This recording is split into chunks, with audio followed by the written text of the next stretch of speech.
Hey everyone, and welcome back to another video. And in this video, I'm going to show you how to charge your Apple Magic Trackpad.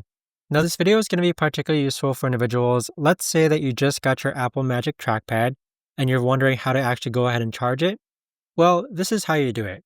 In order to do it, all you need to do is grab a lightning cable and not a Type-C cable. So notice the difference between the two, in which lightning is a bit smaller than a Type-C cable. Next, you want to plug it into this hole right over here and just go ahead and leave it plugged. Now, the way that I check the battery on my Magic Trackpad is that I actually go into my laptop, and when your Magic Trackpad is connected to your laptop, you can actually see here that it's at 40%. So that right there is the best and easiest way that I know of to actually go ahead and charge your Apple Magic Trackpad.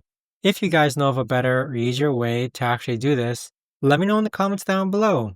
I would love to know. Thanks so much for watching everyone, and I'll see you guys all in the next video.